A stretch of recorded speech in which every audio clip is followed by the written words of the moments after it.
Para sa ating hashtag Motivation Monday, tapok natin ang pagtulong sa komunidad at mga nangangailangang estudyante ng isang universidad dito sa Maynila. Ano ba ang nasa likod ng advokasya na ito?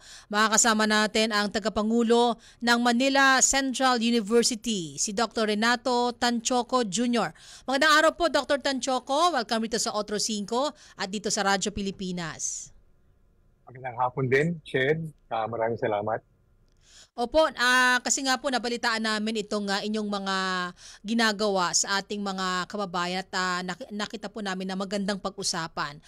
Pero bago po yan, Dr. Tanchoco, baka pwede niyo po muna kami bigyan ng background kung paano nagsimula ang MCU, ang Manila Central University.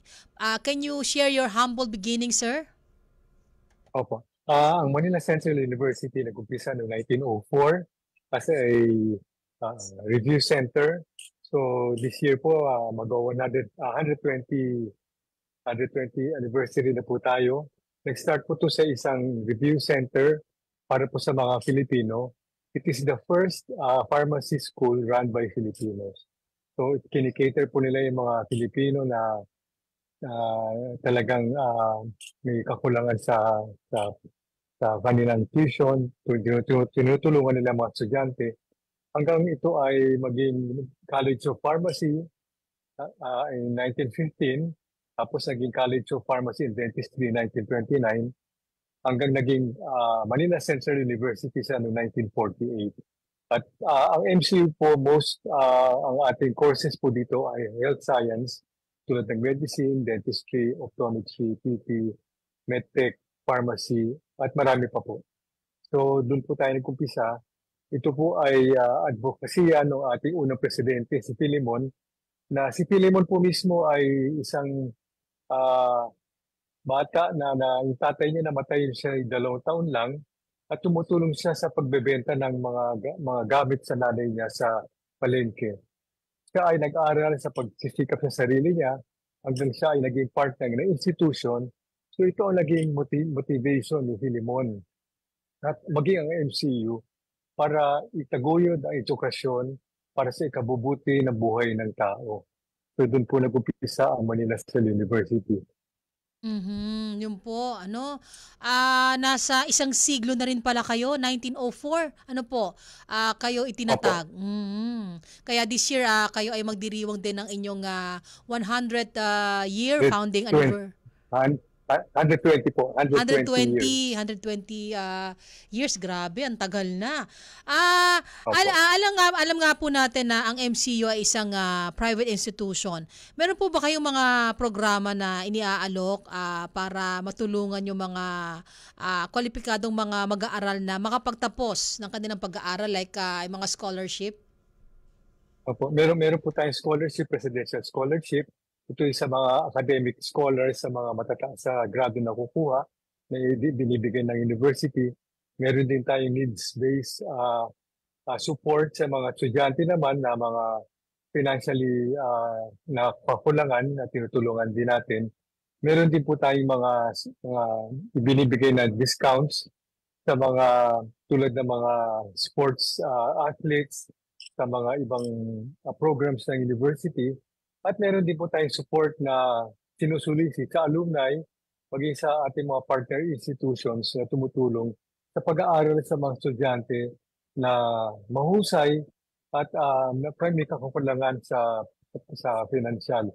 Katulad po meron po tayo isang graduate na cum laude, hiwalay po yung kanilang pamilya, ang kanyang nanay ay kasambay lang. Ngunit ang pangarap ng bata ay maging doktor. Pero talagang financially wala sila. Pero mahusay yung bata. Nilapit po namin sila sa isang bata sa alumni at ngayon po ay 100% ang support sa alumni sa tuition fee niya sa College of Medicine. So yun po yung mga ginagawa po natin. So far po, may idea po ba kayo kung gaano karami yung inyong student population for this school year? More or less, nasa almost 4,000 na tayo mula kindergarten hanggang graduate school. Hanggang graduate school, okay.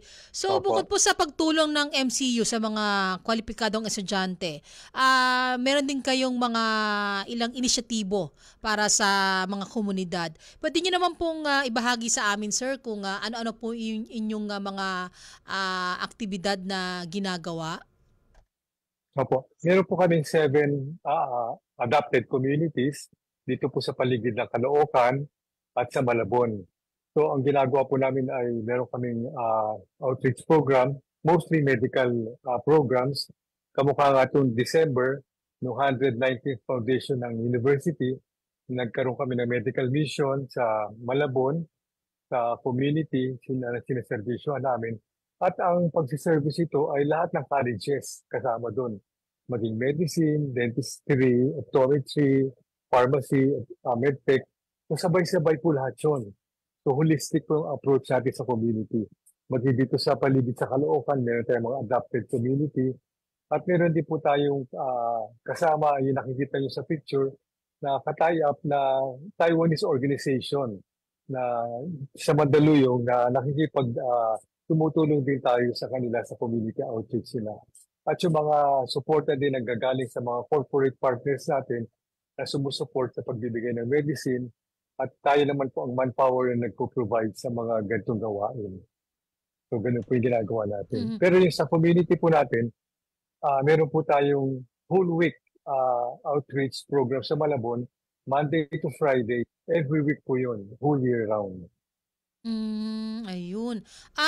Balikan lang po natin yung tungkol sa inyong mga estudyante. Pagkatapos po ba nilang graduate, binibigyan pa po ba ninyo ng assistance, lalo na para makahanap sila ng trabaho? Opo, actually, bago sila mag-graduate, binibigyan namin sila ng career service path. Tinutulungan namin sila paano gumawa ng resume, yung sa interview, paano sila magbihis, tapos at ingat sa pagharap nila sa mga prospective employers sila. At pag sakaling hindi pa rin sila makahanap ng trabaho, pwede sila bumalik sa Manila, dito sa Manila Central University at pumunta sa career placement office para hanapan natin siya. Kasi marami po tayong corporate partners na pwede natin silang ilapit para matulungan sa para ma-employ sila. Mhm. Ito, magandang achievement po ninyo ngayong pagpasok ng taon. Kayo po pala ay second sa Metro Manila at 17 sa buong bansa sa UI Green Metric World University Rankings. Syempre, Opo. congratulations po sa inyong naabot na ito. Pero ano po ang implication nito sa inyong universidad, Dr. Tanchoco? Actually, before kami sumali dyan, talagang pinupush namin yung environmental awareness. Nung binilang nga po namin yung aming puno, umaabot ng almost sa aming area, mga 10 hectares, meron po kami mga 500 trees.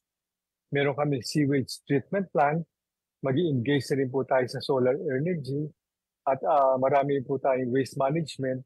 So ginagawa na po natin to. So nung in-apply po yung Green Matrix, mataas po yung nakuha ng Manila Central University sa bagay na to. So ito pong sa Green Matrix sa environmental awareness ay ginagawa na po ng Manila Central University before pa po na magkaroon ng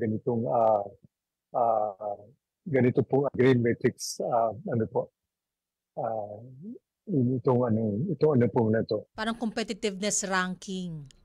Sa ranking, tama po. Maraming Mm. salamat. Ayun. Opo. Panghuli na lang po, sir, bilang isa sa key leader sa isang kilalang institusyon, ano po ang may papayo ninyo sa mga estudyante at sa mga kabataang nagnanais din na makapagtapos ng pag-aaral? So yun ang maraming salamat. Unang-una, dapat alam nila kung ano gusto nila sa buhay. Kasi alam mo naman ngayon, sa panahon ngayon, ang mga bata na nag-i-enroll lang base sa kung ano yung sinabi ng barkada, kung ano yung sinabi ng nakikita sa TV. Pero importante, una, alam nila yung kanilang gusto sa buhay. Pangalawa, dapat determined silang tapusin at bigyan nila ang best nila sa pag-aaral. At matapos sila ayon sa taon na nire-require ng course na kinuha nila. Sapagkat naniniwala ang Manila Central University ang edukasyon ang magbibigay ng magandang buhay sa isang tao. So yun po ini-encourage namin sa mga estudyante, pagpasok pa lang dito, first year pa lang sinasabi namin na talagang ibigay na nila ang best nila para makagraduate sila, makapasa ba sa board, at makapagtrabaho at magkaroon ng magandang buhay. Marami pong salamat, sir. Mabuhay po ang Manila Central University at sana mas marami pa kayong matulungan na mga kababayan natin. Isa pong magandang araw sa inyo. Maraming salamat, Ched.